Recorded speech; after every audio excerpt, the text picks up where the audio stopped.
We're in. Hello, everyone. Hey! We did a bit of a jumble there, but we did get through there. Yeah. Well, hello. We have a delay on our side, so that's fine.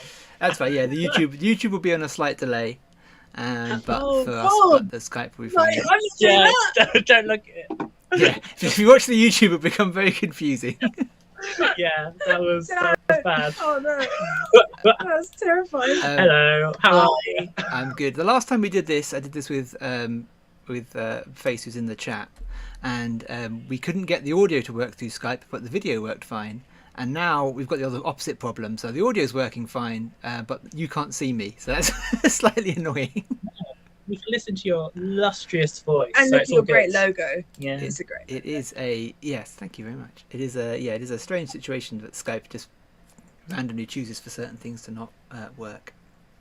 But yes, you can hear me. That's all you need is to be able to hear me. So yes, thank you for joining me. Hello, hello, hello. Would you like to introduce yourselves? yeah, we would love that. Hi, I'm Callum, I'm Naomi. and we are full of rage games. Yeah. We're just an indie game designer, Mhm.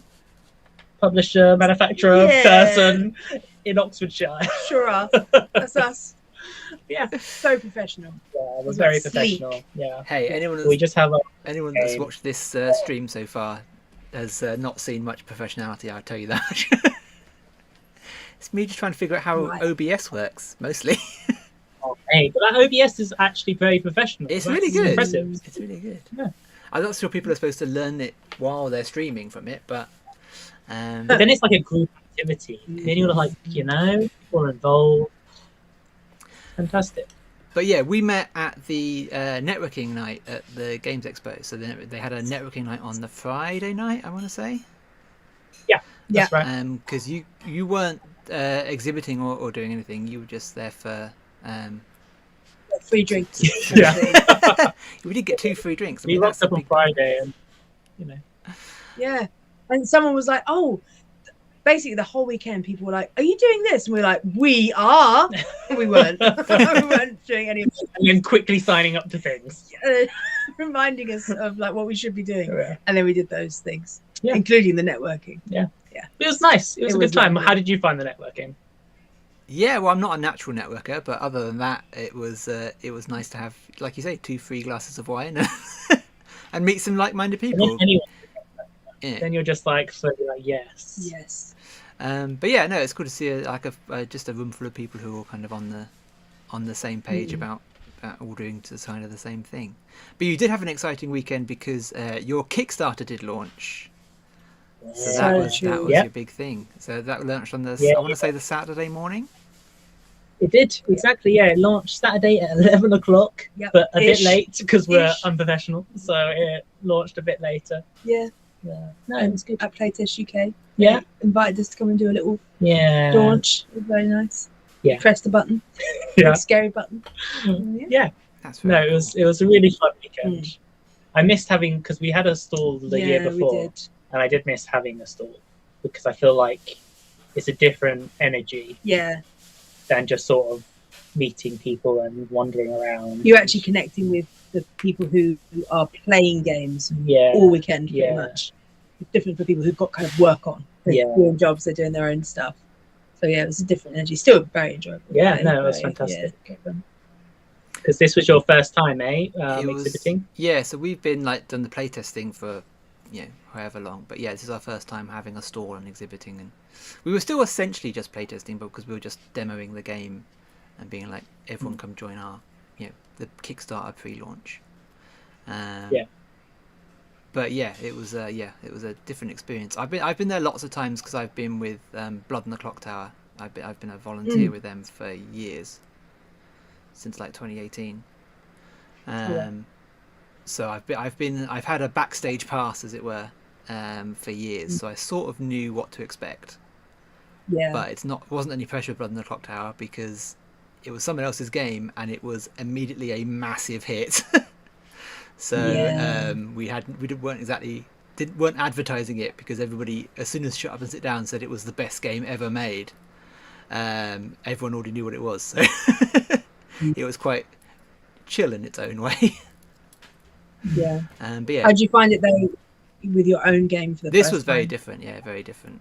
Yeah. A lot more pressure because obviously it's like there's a lot more riding on this now. Kind of like this is a little bit of not. I mean, it's not make or break, but it's a little bit like, well, if this is a terrible, horrible experience, then do we want to do it again? Is it worth sinking all of our time and savings and whatever else into trying to make this? Yeah. So were you last year? Were you still exhibiting with an early version of Platypus, or? Yes. So yeah, we sure were. Yeah. So we've been doing it for. So this is our third year. It's the third year. And yeah. so the first year we were play testing and we were pitching it. Yes. And that was it. We didn't have a stall. No. Then we decided to self-publish. Yeah. And then we had a stall last year. But the actual game Platypus has changed so much during the 3 years, just because this is our first time ever making a game. Yeah. And I think actually what you're saying about how finding out whether or not you enjoyed the experience being a make or break situation rang true for me, and I think Naomi as well, just fully. because I think I wouldn't have continued if it wasn't such a beautiful community and everyone wasn't so lovely and excited just to play games and design games and be involved in the community. And so, genuine like a curiosity about what you're doing, why you're doing it, what's the thing, why do you enjoy what you've made, and that kind of like getting to share it, and then you finding out about what they're doing and stuff, and that just mutual interest, genuine interest is really lush. And so I think even though the game itself is quite different from 3 years ago, because beforehand it was like a huge board and it was a slightly more strategic, whereas now it's a full-on party game. So even though it's changed quite a lot, I think we've kept up with it just because of the community being so lovely and encouraging and being such a nice space to spend time. So yes, it is a lot of our free time because it is our passion project, but I feel like I've enjoyed it all the way through. Same, very much so. And I think it's also been encouragement, like genuine encouragement from people saying like, there is something good here, stick with it, keep chiseling type of thing. Because we really launched in we made it in lockdown, we just launched in, like we applied for these things like the designer publisher speed dating, we applied for, and we kind of got all into these things, and we just rocked up, never been to a games expo ever, and then suddenly we're doing all these like designer publisher things, and we were like, what the heck have we done with this barely play tested game? And it was through that process, getting all that feedback. I hear a cat. Carry on. Shush. Come in here or be quiet. Be on camera or be quiet. Those are the rules. And so and that's what made us kind of so I'm hoping that it's the same experience for you, that you've enjoyed, because obviously you've been in the community for a while, you're saying since 2018, so hopefully this sort of being an exhibitor, designing a game yourself, hopefully that is as good an experience as the rest of it's been, and that will encourage you as it did us to like keep going, fully. And I kind of like you, we've bounced around the idea of like going to publishers and stuff, and have settled now on trying to self-publish, at least give it a try, just because I think it's one of those things that if you're going to do it, you might as well have a punt, and then if it doesn't work out, oh well. I mean, obviously it's sad, but like if you don't, if you're not like be like super ambitious on your first attempt, then you probably never will be. Fully. But I think it is interesting how people come into game design with different pathways in a way.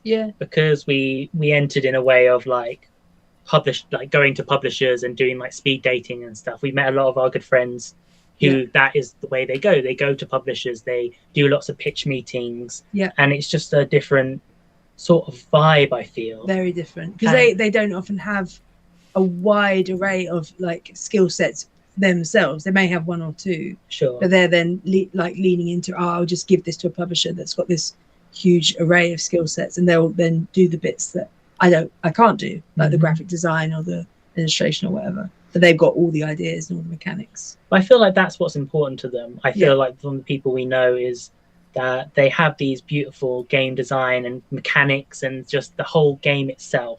and that's what's important to them. Mm-hmm. And so then they go and give that to a publisher, and then that's them done. They're done, yeah. And now they're going off and doing something else. So who did we meet on the Sunday who had something, the Seagull game, you know?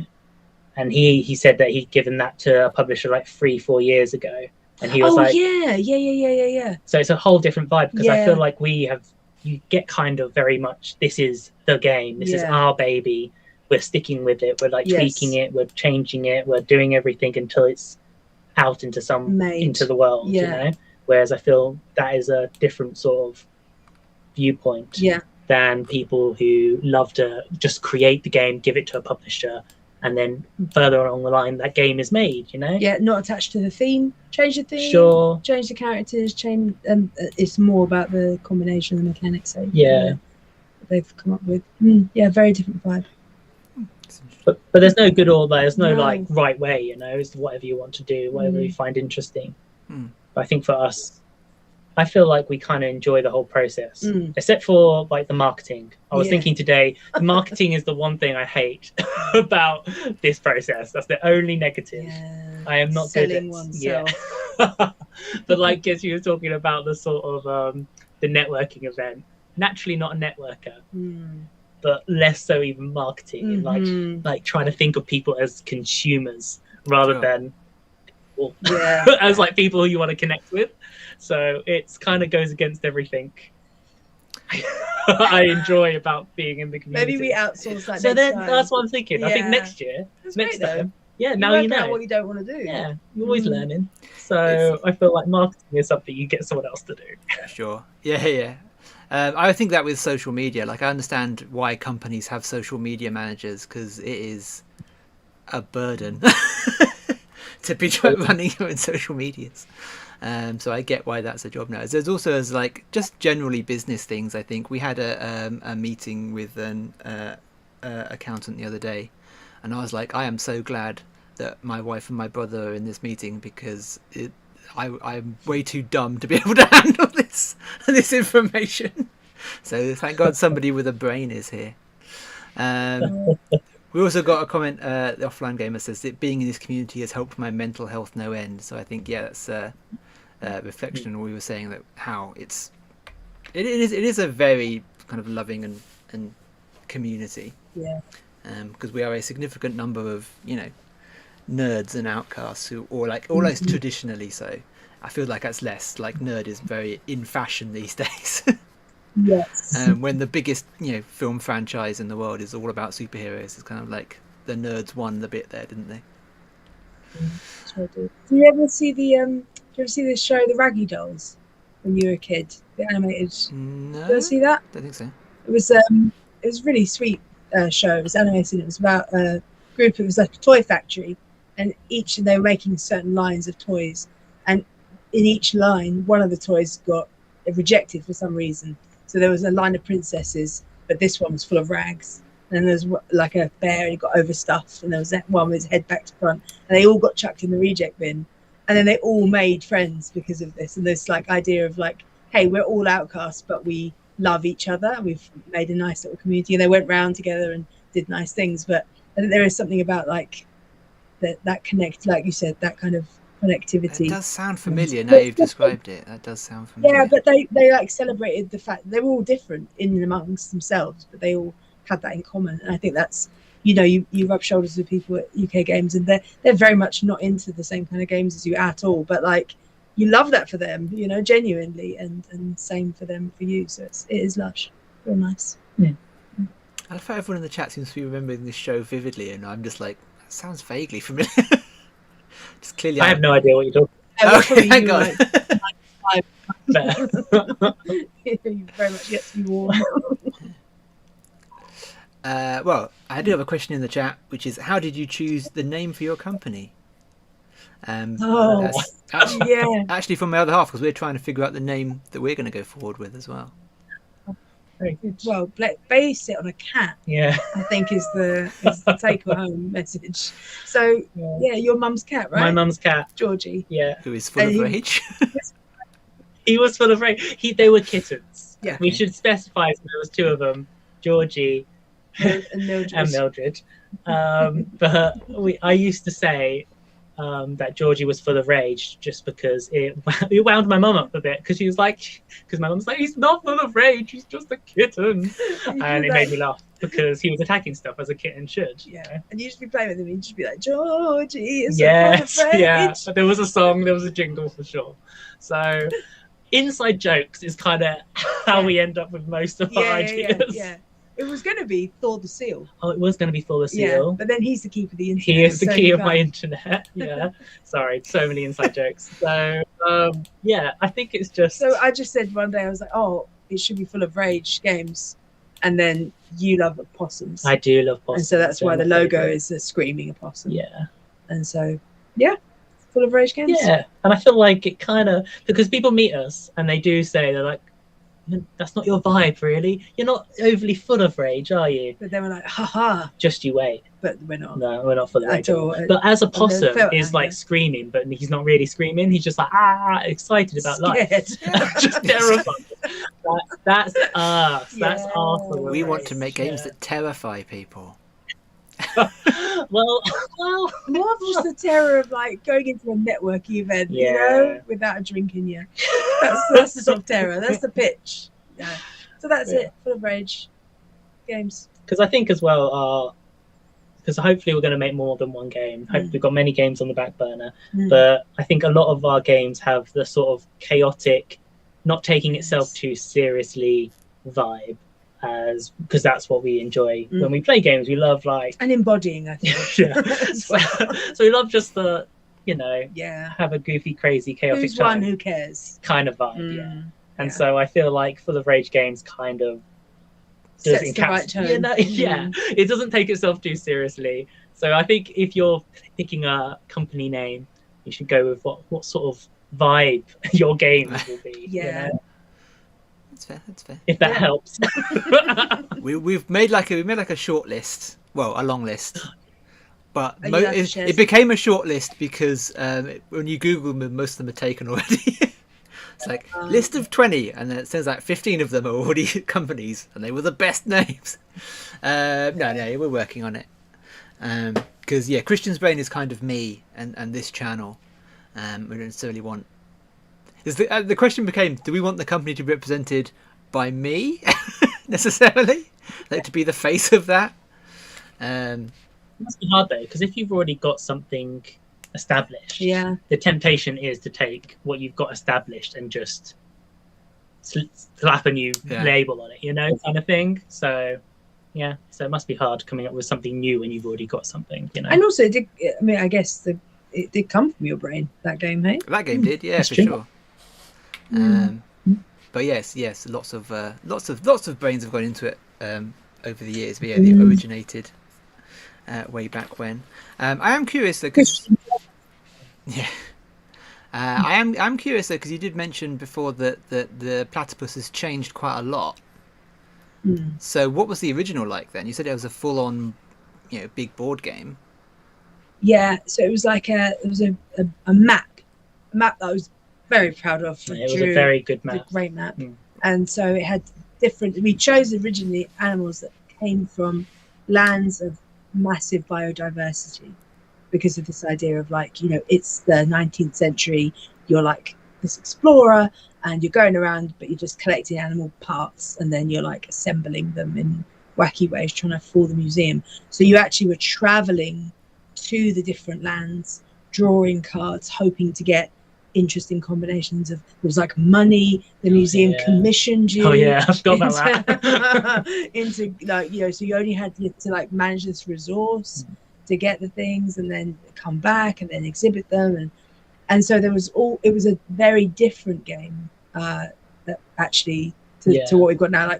But the principle of you're a terrible scientist, you're mashing up animals trying to fool a museum, that was the same. That thread's been there the whole time, but it was how you got those parts and the more strategic. And there was trackers. You had to manage your the individual character boards. There was individual character Everyone boards. had their own sort of ability. Yeah, and so then you had to manage how people had to still have credence, for you as a scientist. You had to keep your and if you ended up being too much of a charlatan, then you had a massive disadvantage. So you're trying to like keep your trackers in. To be fair, Yeah. I still stand by a lot of the concepts. Yes. But it got to a point where we're like, actually, Yeah. this bit over here, we just kind of get through. We just want to get through this bit because we want to do the fun. We just want to have fun. Yeah. And so then we were like, well, let's get rid of that. And there was a lot of game. There was a lot of game in that game. There was like 3 games. Yeah. Not just mini games. They were full on games in their own right in each section, you know? So and so then also I think we should definitely talk about how from that point we were trying to get someone else to publish it who had a big manufacturer and all this. And then afterwards we're like, right, we have to do this when we're self-publishing.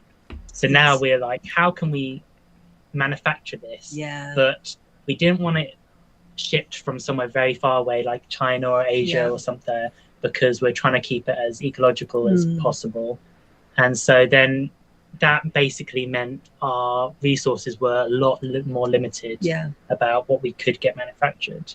And so that kind of, now we're stating that we're only going to do card games just because really for us being an indie publisher based in the UK, like we can't really get tokens and things like that without asking someone else to get it manufactured abroad. Especially the unit amounts we want to do. Because you can do things if you're happy to get like, 5,000-10,000 units, then but then it is just us. We don't have a warehouse. And every layer gets more and more, adds complexity, and it gets further away from the fun stuff, which is just like designing games and putting them out there and getting them made and like having a little baby like that, Yeah. So, that was a very long answer for your very simple question. No, well, I don't think it was a simple question. It's the development of the game over X number of years. That's not a simple question, really, is it? So what's the elevator pitch for the game now? How do you? I've heard this at least twice over the course of the expo, but for the audience at home. Okay, me? You? I can start. Please do. Okay. So it's like she's like in your sleep now, isn't it? Yeah. So when the first platypus was presented to the scientific community, they didn't think it was real. They thought it was 3 different parts of animals that had stitched together by an awful scientist seeking fame and glory. But in this game, you get to be that scientist. Can you fool the museum into thinking your taxidermy monstrosity is a real creature and get fame and glory and treasure in the meantime? And so it's like mashing up 3 creatures, like creature parts, head, body, tail. So it's over 100,000 combinations. So you should hopefully never make the same animal twice. And there's a lot of creative storytelling. There's a lot of like, whose line is it anyway? Like acting and silly situations. It's a party game, but it really encourages not taking yourself too seriously. And it's got a platypus right there, just stamped right on the front of it. Sure has. I just gave you a thumbs up, and I just realised that you actually can't see me. No, just Sky. Hoping you like that. Yeah, for all you know, I've cut you off entirely. It hasn't changed because that's the same the whole way for 3 years. So just the game just sort of simplified over time, and it got more about the questioning aspect. So we found naturally when that first bit of the game where you made the animal, people were naturally just asking like, "Oh, where'd you find it?" And like, "Who are you anyway? What's your scientific credentials and stuff?" And it just came about in gameplay and stuff. So we got given some really good advice, which was like follow the fun. So as you're making the game, just follow wherever the fun is. And we realized that really was the bit where people stopped kind of worrying about the mechanics of what's going on, and suddenly we're like, "Oh, right, okay. Yes, I am Lord," and they come up with this whole backstory and like where they found the creature. And so that now is a real essential part of the gameplay in the questioning in terms of like, what's gone on here? How did you make this animal? And all the questions get more and more absurd and silly. And you weave this kind of narrative about your capture where you really didn't capture, you just created it in your basement type thing.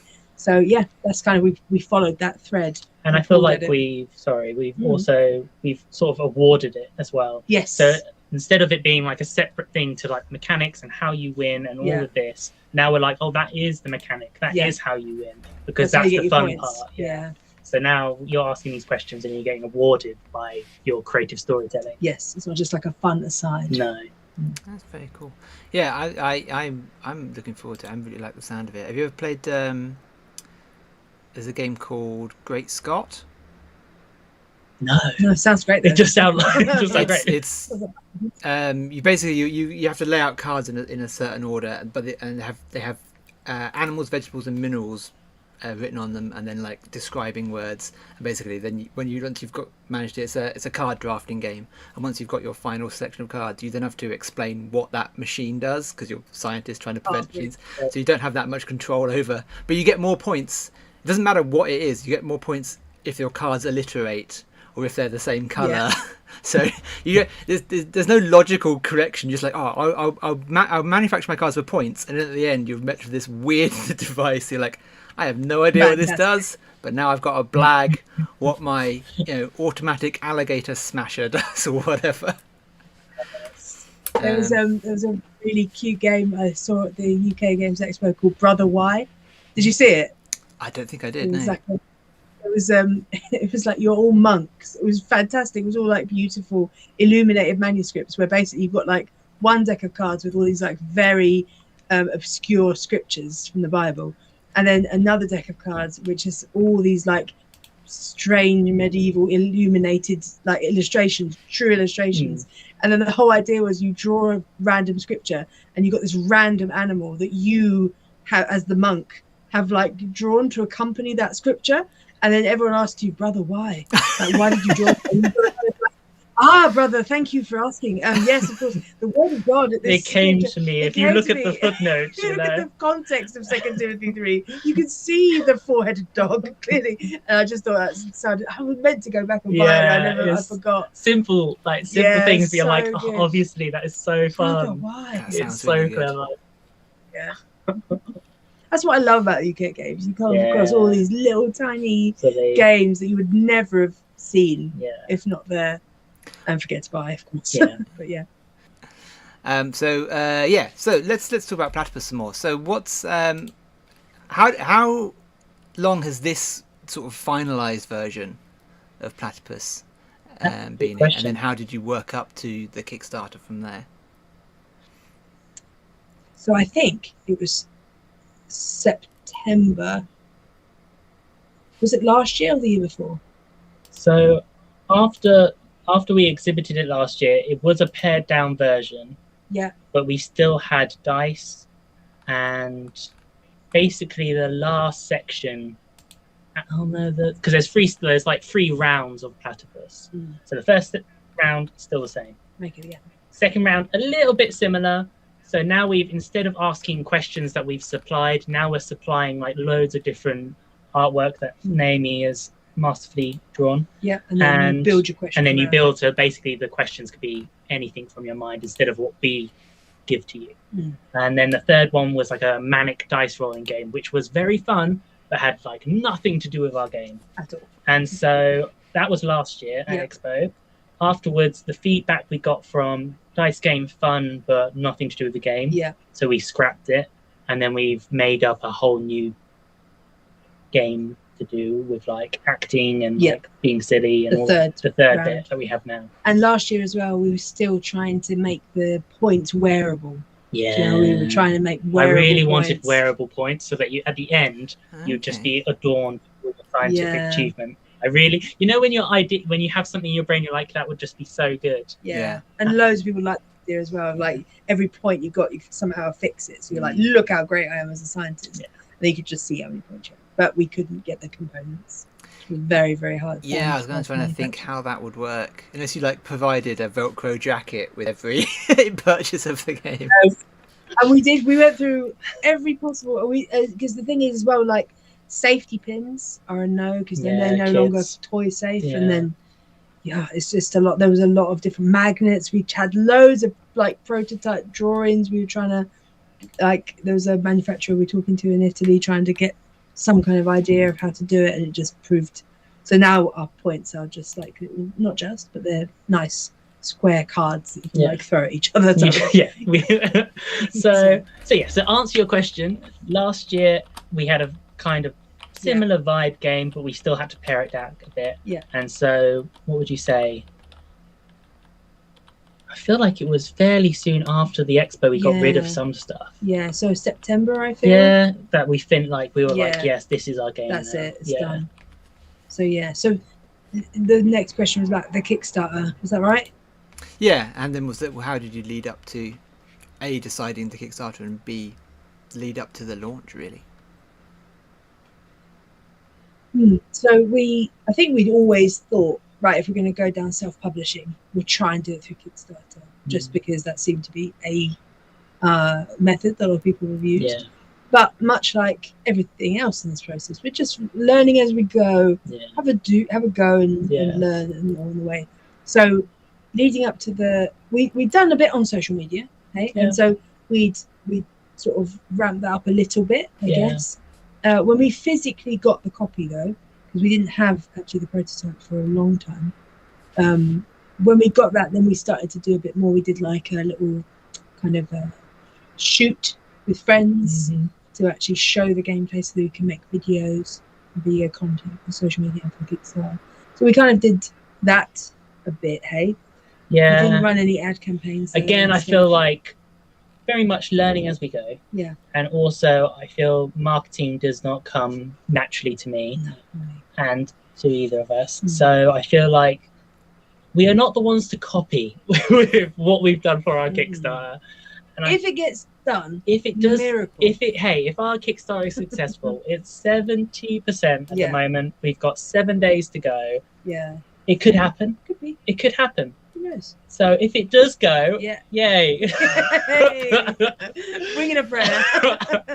But we're not the ones to talk to you about basically how to do marketing and Kickstarters. But again, a lot of people in the community have done it. Yeah. And after we basically started our Kickstarter, we're like, yo, do you want us to talk to you about running a Kickstarter? Which is very sweet of them. So there is a lot of resources in the community and online from like Jamie Stegmaier and people like that who give resources out to people to run their own Kickstarter. So we did really. And so don't follow us, but there are resources out there to help people. So yeah, since our pre-launch page went up, I've had a lot of emails from mostly from like companies being like, we will do some advertising for you, but I've also been emailed a few times by Indiegogo to be like, would you like to go with us instead? You can even you can even switch mid-campaign. Oh wow. I just like okay. How would you? I don't know. There's one of the emails and I was like, okay. So they're obviously like hot on the pilfering the Kickstarter clientele. To be fair, not to be against Indiegogo at all, but I found working in Kickstarter very easy and very seamless, and people can find you quite easily in Kickstarter itself, because we're not very good at marketing and publicizing and all of that good stuff. Quite a few people have just found us through Kickstarter itself, looking for party games, looking for kids games, all that sort of stuff. Because you've got enough tags on there, type of thing. So it is kind of become the go-to, isn't it? Yeah. I think board games have outsold video games for occasional years on Kickstarter. Interesting. And a lot of people sort of don't know that our world even exists half the time. Well, the one thing that's a bit confusing on Kickstarter is the shipping element of it. And so we found that was like just we're about to launch, we were a little bit like, the shipping is mad.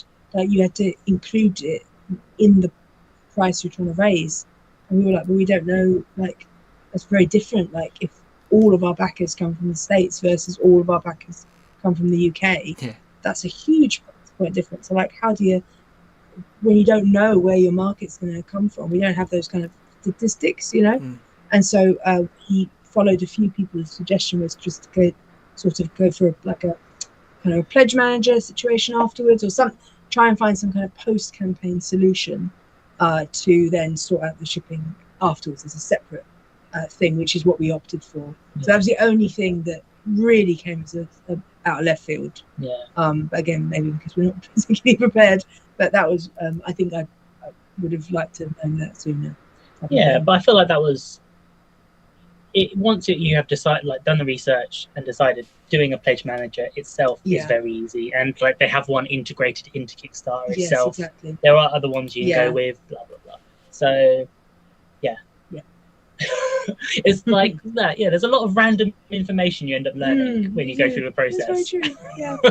Yeah, it's more than just a case of I made a game, buy it. It's just like there's all these other, because we're obviously making a larger, you know, sort of sit down board games. We're talking with manufacturers in China and things to be like, who can mass print us, and that locks us into like a minimum order immediately. As soon as immediately we've got to order, you know, over 1,000 copies of the game, otherwise they won't make any at all.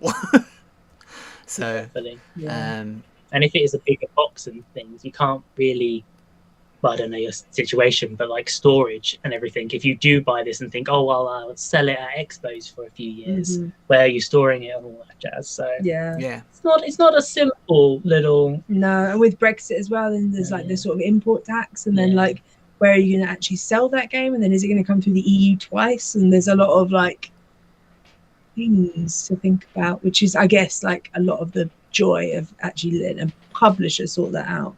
Is that they've got all the contacts and all the information, and you just like give them that idea and work with them to build it, and then they just, we'll take it from here, we're huge and we've done this millions of times. When it's your first time, you're like, what do you mean we've got a meeting with a manufacturer in China? It seems mad, you know, talk about unit costs and stuff, and we're just like not in this world at all, you know. But it's fun, you learn a lot anyway. So you were saying that you didn't really work with any outside advertisers or anybody in the lead up to the Kickstarter? Nope. Don't follow our example. It's doing okay though. So, you said you're like 70-80%. The braggadocio for me, you know, we're kind of like, we don't need that. It's not that we don't need it, we just don't know what we're doing, do we? No. So lots of lovely people, like the Offline Gamer, and like just lots of really kind Board Game World. And so there's lots of different people who have like interviewed us and sort of helped us with their support. And so that's been lovely. So we've done that. But other than that, like our dear friends and family. Our dear friends and family who we are practically blackmailing. And put it on their WhatsApp statuses. Yeah, that's so many times, thousands. And that's thousands what we have times. been asking all our friends. Some in the chat will be able to attest to this. We've been like, yo, we've got a Kickstarter. Can you put this on your WhatsApp status every day for 20 days? Just so obnoxious. Your mum's been so good. My mum has been very good. When other people have trailed off, she's kept going. She wants me to be a success. Wow. I mean, that's nice. So it's better than the opposite. Just like looming over you. You're going to be a failure. Smack down. Back in the cupboard under the stairs where you live. Stop expressing yourself. So I feel like quite a lot in the community that we've just gotten to know over the years. Very much so. Like Hot Sam, he's been shouting us out on all his socials as well. True. So it's a lot of people. Yeah. Well, like, wow, still going, still needs to be made. Okay, better do something. Otherwise, next year we can't have a 4th year of Platypus. Come out of pity, out of just sheer pity. But saying that, please back us. Yeah, we're great, and the game's good. Yes, do. If you like this vibe, this is the vibe of the game. Imagine the game we made. If you're still around with us just going on about possums and opossums for like half an hour, what is a marsupial? Well, what is a rodent? We mentioned the Offline Gamer. They do say in the chat the Kickstarter video was really fun. How long did it take to put together? You mean the footage or the actual compiling of the video? Because the footage we shot in like an hour or so. Yeah, so we went to the local pub and just a very small, tiny pub, and we're like, we'll just take over this corner. There was all this bedlam. It's fine because there's been no video. There's no audio. So that took a couple of hours ish, and then I think the video. I am a bit particular, so it takes me probably longer than. What's happened? Oh, it was night mode. It's fine. I thought I had a stroke. So yeah, I think that I don't rest until it's like exactly how I would want it to be. So it probably took me a bit longer than somebody who's not so obsessive and controlling. Probably 4 hours, Okay. 3 hours, yeah, to make start to finish, like from zero, no graphics, nothing, to a done video, and the voiceover, and I made the music as well. Oh, Made wow. music I as made well. the music, yeah. I thought there was no copyright issue. Yeah, That's fair. that's very good. Some loops. Yeah, because one of the things Funky. when we started putting the Kickstarter page together, they were like, "You must have a video." Like we got giving people telling us, "You've got to have a video, otherwise." It's just people just like clicking on videos, I guess, or just gives a vibe. So yeah, luckily that's kind of what I already do, but we'll sort of need to figure that one out. I'm sort of hoping, that this if I keep plugging away at this YouTube, then because I got recognised twice from the YouTube at the expo, I was like, quite, I'm famous. Or is it like, oh no, now you can't go anywhere because the paparazzi are following you, Now you know how Madonna feels. Yeah. Exactly. Yeah. Well, it's the Cones Bar, really. Yeah. Yeah. It's very cold. It's so I'm a pretty big deal, guys. That's just that's all I'm saying. You're pretty, It's a good job we can't see because I'd be blushing. Imagine if you come on now and it's just Lady Gaga. I couldn't think of anyone else. The only person that you could fit to my voice was Lady Gaga. Yeah. Lady Gaga. Yeah, she's very talented. What can't she do? I think the Kickstarter videos are fun because looking at Kickstarter campaigns, you either get the like super low like budget, homegrown, it's just like hello, and then on the other side, you've got like something they've outsourced to what seems like Pixar. They're so unbelievable. They got like bits flying in from it, like the most intense motion graphics, and I was like, I want us to be like in the middle, and I feel like we are in the middle. It's not so homegrown and I think it was very good. I was very impressed by it. Say.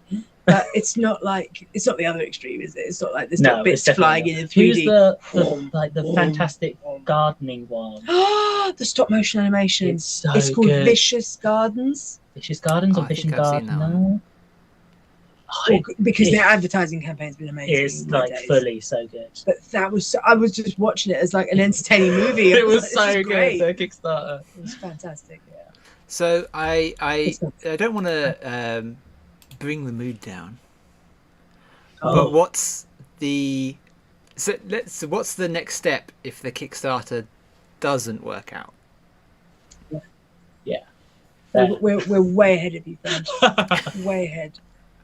So you know how initially we were like, let's give it to a publisher and they can do it all, and then now we're kind of like, let's do it half.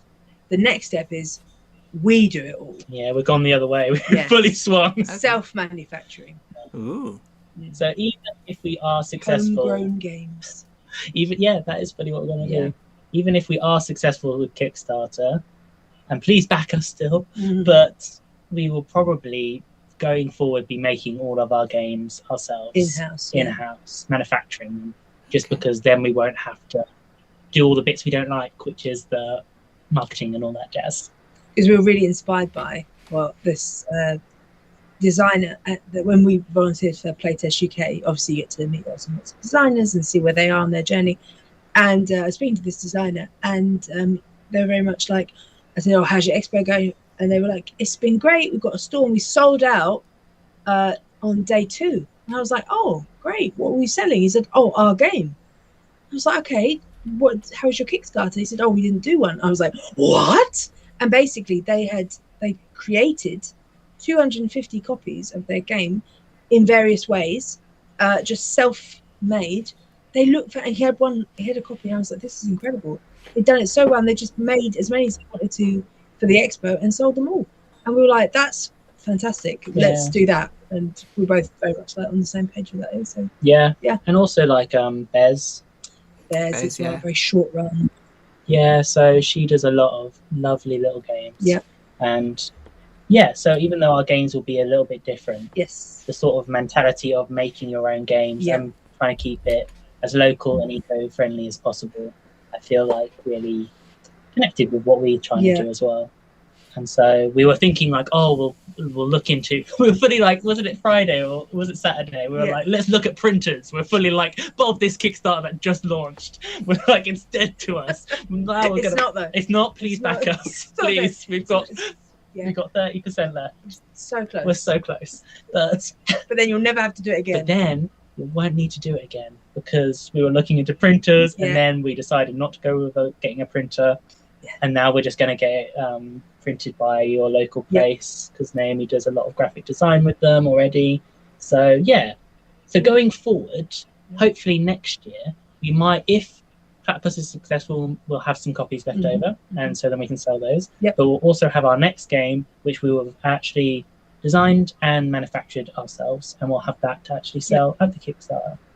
At the Expo, sorry, not Kickstarter.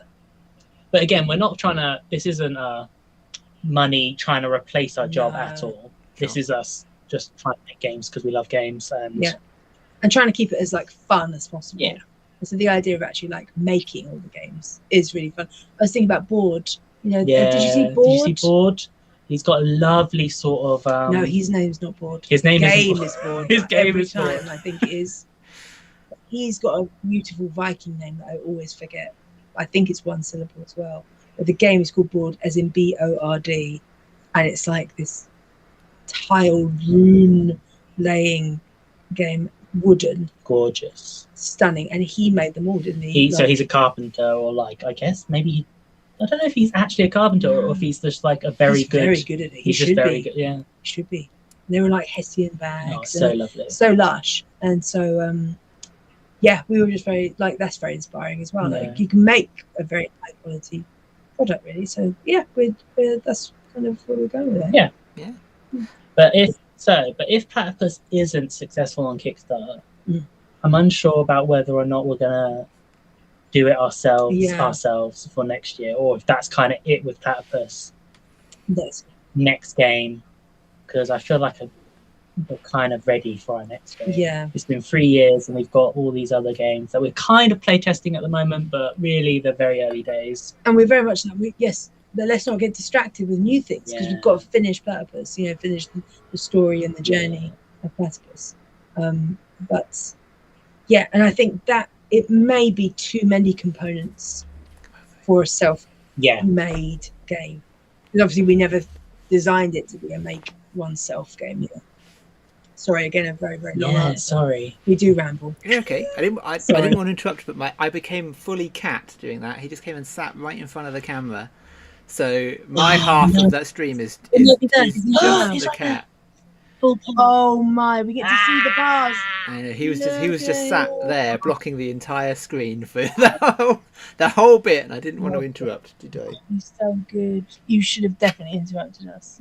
Oh no, we wouldn't be able to see. No, you'd have just seen orange fuzz as my camera white balanced to the back of his head. Now we're like catching up to the bit where we're looking at the cat. We're just so excited to see your beautiful cat. You're a good boy. I'm actually telling us he's rocking. It's so interesting seeing the past, isn't it? Yeah, well, I can't do it. It freaks me out. Like, who are itching to see the past. Who are they? That's an interesting way to go, though. What's your cat's name? This is MacGyver. Oh, great. Great. That's an interesting way to go, though. So you think you'll definitely... So are you planning for the next year's expo, then? Or are you thinking of... Yeah. Okay. Well, we thought we'd go the opposite track, right? Plan lots instead of none. So next year we should have our own stall because we've done the baby first time stall. The starter one, and so I'm maybe going double size. Anyway, a bigger space because hopefully we'll have more ways to play the game, and then people can immediately take the game away with them if they want to. So I feel like a lot of times when we did it the first time exhibiting, people would play our game, and if they vibed with the vibe itself, they were like, right, where can we buy it? Let's have it. How much is it? Can I have it now? Blah blah blah. And we were like, sorry, we don't have it. So we don't even have a Kickstarter. We don't even have a Kickstarter because we're unorganized. So I feel like actually having something that people can, and our games are only going to be card based. They're going to be smaller, so they're going to be quite affordable. They're not going to break the bank. I love that, going to Expo and finding little games that I'm like, oh, this is the game of the Expo. And this is what I'm going to bring back to all my friends who weren't at the Expo, and we're going to play these games together, and it's just going to be like, yeah, fun. Yeah. And so I'm hoping maybe we could be that for other people as well. So, yeah. Yeah, I like to do that. I like to find the quirky games. So have you got a prototype for the next one ready to go? Is that still early days? It's very much early. It's in the old noggin. So we have two. Mine is next, yeah. We so we had another. Yes. We had a game, and we started playtesting it, and we started going. But then we went down the similar route of Platypus, where we were like, right, this is the mechanics, this is how it all works. We were going further away from the actual fun and the actual what we enjoy of the game itself. Yeah. And so we were like, right, let's give it a pause, let's have a moment. And then since then, we have a whole new game. And that game is very exciting to us. And that's the game now. I feel like we're really, because it's not just a game, it's a system. And so then we can add more games on top of it. And then those games can maybe be like a yearly little thing that people come and pick up and be like, oh, this bolts onto the system you've made like a year ago. And so then it can be like an ongoing fun thing that they can keep playing. A bit like, well, I mean, this is a mega version of it, but do you know the game Time Stories? Oh, yeah. Where essentially the first one you buy the way to play it, and then you just get like an adventure each time that then lays out upon so you don't have to buy the base and the way it plays every time you've got it. And so we're like similar to that, but a similar concept and a different vibe, but like a similar concept for sure. So yeah, so it's exciting. It's good. I'm really excited about that because I feel like what we've learned from Platypus as well is designing with pillars. So now we go into a game being like, what do we want this game actually to have? And if it goes against those pillars of like, for Platypus, it's like, be a terrible scientist. Lots of like lying, lots deception, of creating a crazy animal and that being the focal point, and like creative storytelling. Those were like our big pillars of the game, and whatever else had to go on top of that. Yeah, really. They could never. Not one of those could be sacrificed ever by a decision we made. Yeah. So I think that's when we start again. We're like, right, what are the pillars? Yeah. And then wherever we end up on the journey of the designing, as long as the pillars are intact, then that's good. But where the other game, they were going away from those pillars, so we had to stop it. Whoa. We're like, whoa now. Because it was my, not fault, but like when we were talking about it, it's like there was a mechanic that I enjoy that wasn't really around that other people hadn't got yet. And so we were playtesting it and they were like, oh, I haven't seen the mechanic, fun. But the mechanic wouldn't fit with our pillars. And so we're like, just because the mechanic's fun, it doesn't mean it's this game. Yeah. And so until put it to our side. Yeah, we got that mechanic later. Yeah. But, so wow, we just keep going off on tangents. I'm so sorry. Yes, next year we should aim. Julianne in the chat recommends that your next game is Possum or Opossum. Yes, thank you. That's the name of the next game. Sorry, the cat just leapt off of me. Do you think you do any other cons? Stretch out to Gen Con or Spiel? Or Spiel's slightly easier, I guess, for us than Gen Con. Yeah. I felt like we were saying, from what we hear about Spiel, it's massive, right? Yeah. So I don't know if it feels a bit terrifying. I feel like it's quite commercial as well, from what I hear about it. Okay. You've been before? No, I've never been, but just from like what I've heard. I feel like, like you were saying, like UK Games Expo feels quite cozy, and I get the impression from people that Gen Con and Spiel aren't that. Yeah. Sure, yeah. I feel like Spiel, because it is the biggest in Europe, I feel like people are like going there, corporations are going there. Yeah. Yeah. So I feel like it's a lot of people we talk to are the people who want to pitch to publishers, because a lot of publishers go there for business time. So I haven't really talked to business. I haven't really talked to people who go there. Yeah. Yeah, and the same. We went to Aircon. Yeah, that was nice. That nice. Wasn't really to exhibit. We were just there to vibe. And that was very much like it's just about gaming. Yeah. The open gaming was massive. The new group that we're a part of, they have been saying it's good for play testing. Yes. Rather than like having a stall. It's good to like you get can casually get to the table. Yeah. And what's the other one? HandyCon is very sweet. I like HandyCon. So it's quite near to us, so I quite like that. Yeah, Oh, I that's like nice. HandyCon. Were you there last year? I've been on, yeah, probably. I've been quite a lot. No, only to like just go and play games, not to do anything professional. Although I We were did probably shoot there a at the little same video for them as well. Probably, yeah. That's good. Ships in the night. Yeah, but I like HandyCon. What are the other ones? Are there any others we I should mean, know they're about? all up on That my calendar in the corner. Aircon, Handycon, Strange Games. I've never been to Strange Games, but I've been told it's quite good. GridCon. DragonCon, the DragonCon is mainly RPGs. Oh, really? That's in Shepherd's Bush, I'm which is nice and close. Nice. I'm going to TwinCon, but that's because I know the organisers of that. That's kind of in the North London, which takes place in a school. It's relatively small and compact, quite an intimate little con. They've been running for a couple of years now, 2-3 years. I have to double check. Oh, that's cute.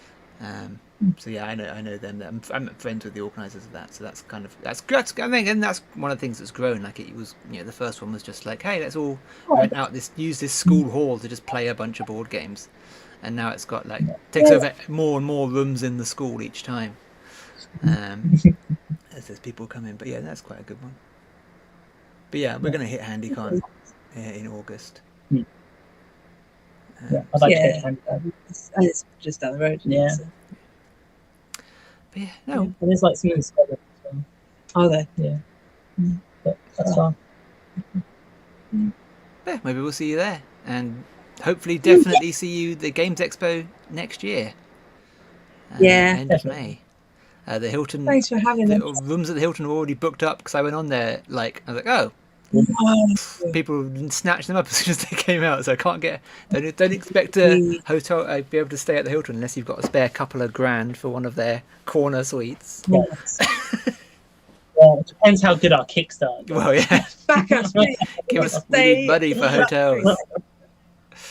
Just for you can get this, Yes. So we blow the whole budget on that.